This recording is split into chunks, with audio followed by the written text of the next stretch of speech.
Esse lindo, esse maravilhoso pôr do sol aí vai me ajudar a responder algumas perguntas que eu tenho recebido, né, que a gente tem recebido aqui pelas nossas redes sociais, de dúvidas sobre a flor fada azul. Então, porque o que acontece? Muitas vezes chegam perguntas como: as folhas estão amarelando, a minha planta está secando, isso é normal? A flor fada azul, ela morre ou ela... O que está acontecendo com a minha planta? O que eu posso fazer? Então, para começar a responder essas perguntas, eu vou falar, e por isso que eu falei do pôr do sol, dos ciclos. Esse lindo pôr do sol foi o ciclo de um dia se encerrando, e é o ciclo do sol que nasce e se põe, e são o ciclo dos dias. Assim como a gente tem os dias, a gente tem também as estações, né? E ao longo do ano, as 4 estações, então a natureza trabalha com esses ciclos, são os ciclos da vida, os ciclos da natureza. E a flor fada azul, ela não poderia deixar de ser diferente, ela tem os seus ciclos ao longo do ano. Cada época é algum detalhe que a gente tem que observar. Agora nós entramos no outono, algumas semanas atrás, estamos indo para o inverno, então é uma época que ela começa a ter um comportamento um pouco diferenciado. Por exemplo, eu estou aqui na mãezinha, né? Para quem não conhece a mãezinha, que é como a gente chama carinhosamente essa planta, é a planta no local onde eu conheci a fada azul, né? Eu e a Diz, minha esposa. Em 2013 a gente estava nesse sítio, a gente morou um ano aqui, depois saiu, foi para Campo Grande, enfim, foi até São Paulo, eu sempre trabalhando cada vez mais com a flor fada azul, mas aqui que a gente conheceu, se apaixonou por ela, e 7 anos depois voltamos para cá. E estou aqui ao lado da mãezinha, e ela vai servir muito bem hoje para explicar um pouco sobre esses ciclos, porque ela está bem nessa fase. Se você olhar aqui, eu vou mostrar depois mais de perto também, mas ela está toda seca, porque a gente deixou como objetivo principal ela para sementes. Então a gente passou um bom tempo sem colher nenhuma flor, toda a flor foi virando semente, e olha o que aconteceu. Então toda a energia da planta acabou sendo colocada para a semente, e é uma coisa natural. O objetivo da planta é se manter viva, se reproduzir e ao longo do tempo. Então ela dá a flor azul ela seca, aí da flor sai a vagem fica verde, vai crescendo, depois ela fica assim cor de palha, e ela vai secando mais até chegar ao ponto que ela, por si só, ela estoura e joga as sementes para o solo. Então aqui o nosso objetivo era guardar sementes na mãezinha. O que aconteceu?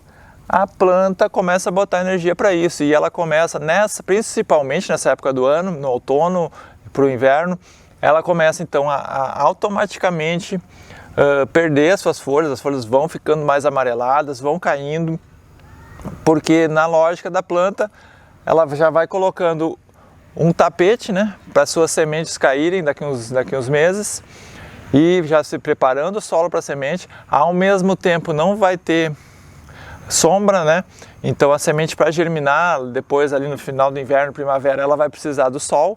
Então ela vai ter todas essas folhas que caíram, ainda tem algumas folhas verdes, mas a maioria já caiu, já formou, pode ver aqui, as folhas ficam aqui formando um tapete que vão se compostar, né? Então aí a energia joga para secar essa vagem. Algumas elas já se abrem automaticamente e joga a sementinha fora.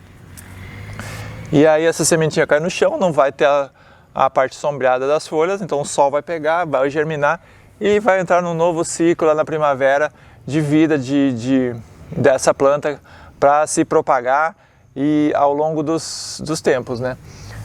E ao mesmo tempo, lá na primavera, esses galhos que ficaram os mais fortes vão rebrotar novamente, porque a fada azul ela é uma trepadeira perene, né? Então ela tem um comportamento ela diminui, né? Ela entra em semidormência ou dormência no inverno, mas ela volta com toda a força na primavera.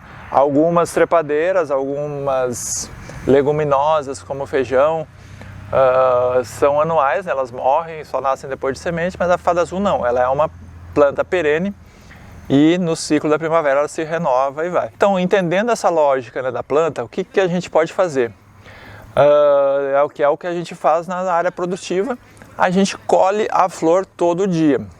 Colhendo a flor todo dia, a planta ela vai entender que ela precisa continuar botando flores para propagar, para dar sementes e propagar a sua espécie. Então, o que acontece? Dessa forma, o ciclo do inverno, do outono, ele não é tão sentido. Por exemplo, eu vou mostrar para vocês aqui, vou colocar no vídeo, como é que está na parte da produção. Ainda está verde, está dando flores, porque o objetivo lá nosso era colher flores, então não ficou semente. A planta ela continua botando energia para as flores, para as folhas, né? Ela precisa disso para continuar o ciclo da vida. Então a gente, entre aspas, engana a planta e ela sofre menos com essa sazonalidade. Mas mesmo assim, por exemplo, agora no outono ela já começa a dar menos flores e é o natural por causa do ciclo do sol. O tempo de sol no dia é menor, então o ciclo do sol é menor, o dia, cada vez os dias são mais curtos, né? E naturalmente a planta começa a dar menos flores e quando chegar no inverno ela vai praticamente parar de dar flores ou vai dar muito poucas flores, né? No inverno a gente vai acompanhando isso, vai dando mais informações para você, mas o natural é isso. E aqui ainda é uma região de clima quente, então a gente consegue isso. Em região de clima frio, aí não tem jeito. Chegou no outono, em diante, inverno, esfriou mesmo, a planta entra em dormência e vai se reativar na primavera. Então isso gera essa coisa de flores amareladas, muitas vezes são esse ciclo do outono e inverno, mas também tem pequenos ciclos ao longo do ano. Então dependendo da planta, se ela pega algum lugar numa varanda, por exemplo, ou num jardim mais sombreado, esses pequenos ciclos, ou ao mesmo tempo você não colheu as flores, ela está com muita semente, mesmo que for ali no início do verão, no meio do verão, uma época mais quente, mesmo assim ela pode começar a amarelar algumas folhas, né? Porque ela vai estar botando mais energia para a semente. É claro que tem a questão de pragas, lugares com pouco sol, ela às vezes pega ácaro, pega pulgão. Então aí cada caso tem que ser analisado, claro que não é tudo os ciclos, às vezes é de acordo com o local, de acordo com a situação. Existem pragas, mas ao mesmo tempo ela é uma planta muito resistente. Aqui na nossa produção a gente tem pouco problema, praticamente nenhum problema de pragas, né? Porque a gente trabalha aqui numa diversidade de produção, além da Prod Azul a gente produz outras coisas. É uma produção natural, diversificada que causa um equilíbrio ambiental e até hoje a gente não teve problemas muito de pragas, mas, por exemplo, no apartamento de São Paulo, minhas Pradas Azuis, periodicamente os ácaros atacavam e praticamente acabam com a planta, às vezes até acabam mesmo, vale mais a pena você plantar uma sementinha nova e vir com uma planta nova, com toda a energia, do que tentar recuperar uma planta quando ela está muito cheia de ácaros, de pulgões, enfim, mas aí como eu falei, cada doença, cada praga é uma situação. Hoje, o que eu vim trazer para vocês realmente mais é essa questão dos ciclos, né? Então, assim como os ciclos da natureza influenciam a nossa vida, influenciam as plantas, e vai ser um novo ciclo, nova vida para a planta. Motosserra, né? O pessoal está trabalhando aí no anoitecer, isso é bom. Então já nesse anoitecer, já escurecendo, aqui encerrando mais um dia maravilhoso aqui no Mato Grosso do Sul, eu espero que eu possa ter esclarecido de repente uma dúvida que você tinha. Esse foi mais um vídeo aí com informações sobre a flor fada azul. Eu espero que você tenha gostado. Até o próximo vídeo.